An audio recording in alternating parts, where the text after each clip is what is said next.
Grabe yung mga songs, no, Julie? Totoo. Sino ba pumili nito? Alam mo, ito share ko lang guys ha. Noong unang-unang meeting namin, ang dami namin gustong ilagay na kanta. Ngayon, hindi namin alam kung paano ko mababawas kasi sobrang haba na ng show. Muntik na maging 5 hours. Okay lang! Diba? Sige, alam yun ni Flo, tsaka ni Direct Pao. Yung songs na napili namin, 58. Sabi nung banda, ay, huwag kami. 58 songs, ay. Huwag kami gawin nyo. Hindi, pero seryoso. So, sobrang excited namin ni Julie. Napakadami namin songs na napili for this. Na-enjoy nyo ba, guys? Yes! Dapat lang. Kasi, ano bang nandito kami kung di naman kayo mag-i-enjoy? Pero teka lang, Julie, mabalik tayo. Bakit yung mga songs na kinanta natin, parang kwento ng buhay mo? Bakit ako lang? Not a judgmental person, but I think... Hindi lang siya judgmental. Hindi pa ako tapos, Julie. Buhay mo to noon.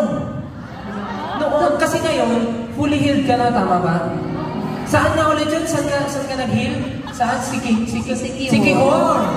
Ano meron sa Sikihor? Kwento mo nga, Julie. May kinig kaming lahat. Abutin ko bukas ha. Sige, biling kami. Kasi... Okay. Minsan sa Sikihor. Oh, ano meron sa Sikihor? Hindi, it was a very special place because tagal ko rin kasi talagang pinagdasal na sana mahanap ko yung tamang tao kasi lagi na naman nasasaktan.